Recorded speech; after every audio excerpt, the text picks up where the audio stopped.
अस्सलाम वालेकुम दोस्तों, welcome to a YouTube channel. क्या आप जानते हैं कि जेसी माइकल एंडरसन आखिर कौन था?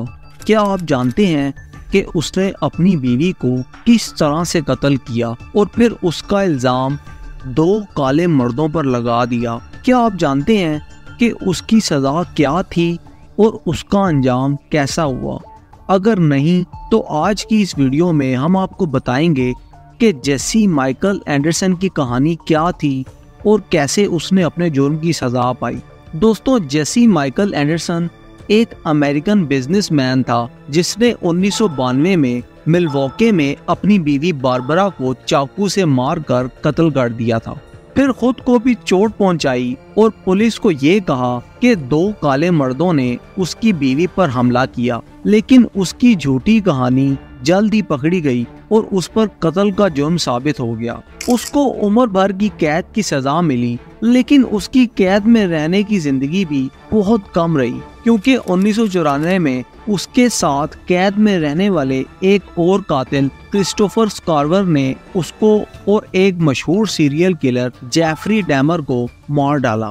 जेसी माइकल एंडरसन की जिंदगी और मौत की ये कहानी आपको हैरान कर देगी। इस वीडियो में हम आपको बताएंगे कि उसने अपनी बीवी को आखिर क्यों मारा, उसने पुलिस को कैसे गुमराह किया और उसका ट्रायल कैसा हुआ।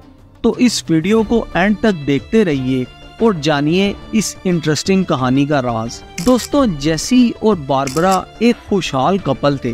दोनों ने 1987 में शादी की थी और मिल्वॉकी के एक अच्छे इलाके में एक बड़ा घर भी लिया था। जेसी एक इंश्योरेंस कंपनी में मैनेजर था और बारबरा एक स्कूल टीचर थी। उनके 2 बच्चे थे जो 8 और 10 साल के थे।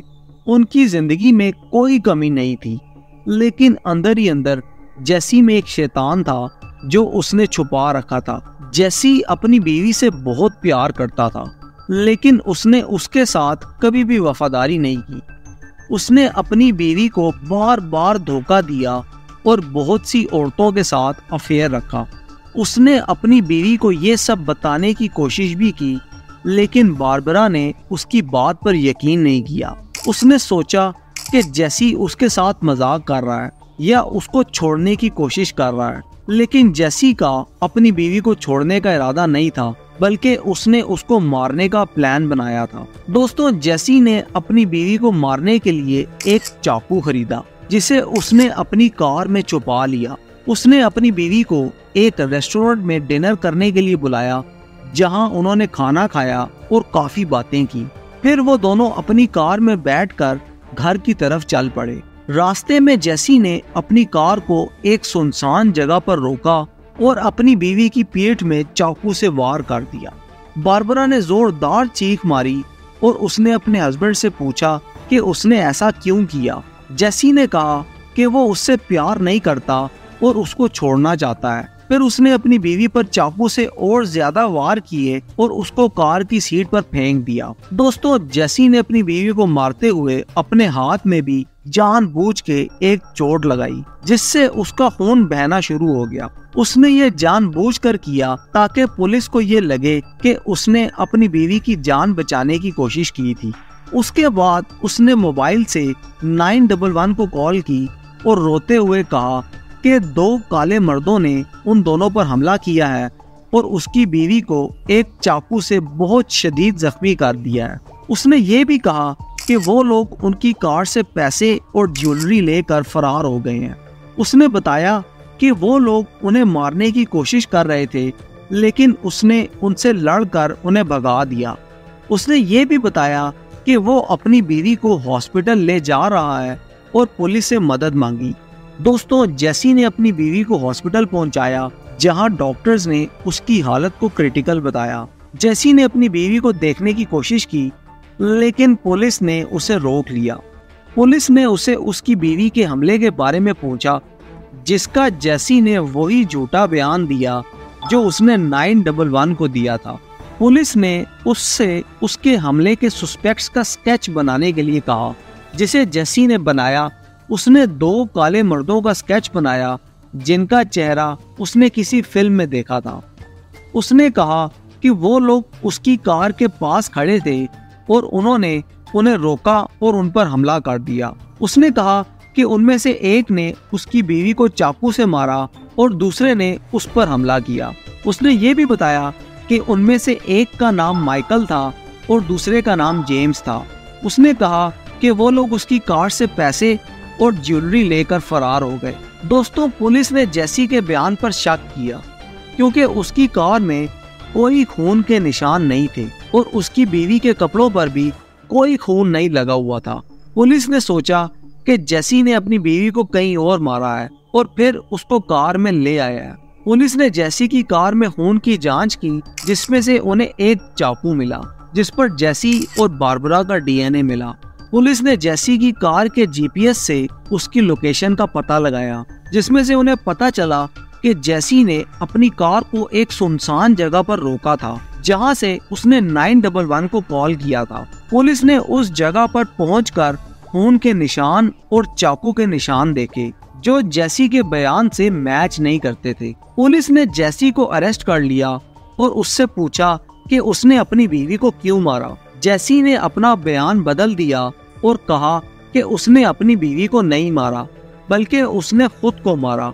उसने कहा कि उसने अपनी बीवी से झगड़ा किया था और उसने उसको छोड़ने की धमकी दी थी। उसने ये बताया कि उसने अपनी बीवी को मारने की कोशिश नहीं की, बल्कि उसने खुद को मारने की कोशिश की थी। उसने कहा कि उसने अपनी बीवी को चाकू से नहीं मारा, बल्कि उसने खुद को चाकू से मारा। उसने ये भी बताया कि उसने 2 काले मर्दों का नाम नहीं बताया, बल्कि वो लोग उसके सामने आए और उन दोनों पर हमला किया। दोस्तों, उसने ये भी बताया कि उसने अपनी बीवी को हॉस्पिटल ले जाने की कोशिश की, लेकिन उससे पहले पुलिस ने उसे अरेस्ट कर लिया। लेकिन पुलिस ने जेसी के बयान पर यकीन नहीं किया और उस पर कत्ल का जुर्म लगाया। जेसी का ट्रायल शुरू हुआ, जिसमें उसके खिलाफ बहुत से सबूत थे। उसकी कार में से मिला चाकू, उसकी कार की जीपीएस से मिली लोकेशन, उसके बयान में तजाद, उसके अफेयर के बारे में पता चला और उसकी बीवी के पोस्टमार्टम रिपोर्ट से पता चला कि उसकी मौत चाकू से हुई थी। जेसी अपना बयान बदलता रहा, लेकिन किसी ने भी उसकी बात पर यकीन नहीं किया। उसके वकील ने उसके लिए इंसैनिटी प्ली किया, जिसमें कहा गया कि जेसी दिमाग से परेशान था और वो अपनी बीवी को मारना नहीं चाहता था। लेकिन कोर्ट ने उसकी प्ली को रिजेक्ट कर दिया और उस पर कत्ल का जुर्म साबित कर दिया। उसको उम्र भर कैद की सजा सुनाई गई, जिसमें उसको कोई भी पे रोल नहीं मिला। दोस्तों, उसके बाद जेसी ने अपनी सजा की शुरुआत की, लेकिन उसकी कैद में रहने की जिंदगी भी बहुत कम रही, क्योंकि 1994 में उसके साथ कैद में रहने वाले एक और कातिल क्रिस्टोफर स्कारवर ने उसको और एक मशहूर सीरियल किलर जेफरी डैमर को मार डाला। स्कारवर ने कहा कि उसे उन दोनों को मारने का हुक्म ऊपर से मिला था और वो लोग उसे तंग करते थे। स्कारवर ने उन दोनों को जिम में वेट बार से मारा था और उनकी लाशें छोड़ दी थी। जेसी की मौत की खबर सुनकर उसकी बीवी के खानदान वाले और दोस्तों ने कहा कि उसने अपने जुर्म की सजा पाई और उसकी बीवी की रूह को सुकून मिला। जेसी माइकल एंडरसन की ये कहानी आपको दिखाती है कि कैसे एक आम इंसान एक कातिल बन सकता है और कैसे उसका जुर्म का पर्दाफाश हो सकता है। इस कहानी में हमने आपको बताया कि जेसी ने अपनी बीवी को क्यों मारा, उसने पुलिस को कैसे गुमराह किया, उसका ट्रायल कैसा हुआ और उसका कैद में कैसा हाल हुआ। तो दोस्तों, ये थी हमारी अब तक की वीडियो। उम्मीद है आपको पसंद आई होगी। ऐसी मज़ीद इंटरेस्टिंग वीडियोस देखने के लिए हमारे चैनल को सब्सक्राइब करें और साथ ही लगे बेल के बटन को प्रेस कर दें, ताकि ऐसी मज़ीद इंटरेस्टिंग वीडियोस आप तक पहुंचती रहे। अब तक के लिए इतना ही, मिलते हैं अगली वीडियो के साथ। तब तक के लिए अल्लाह हाफिज़।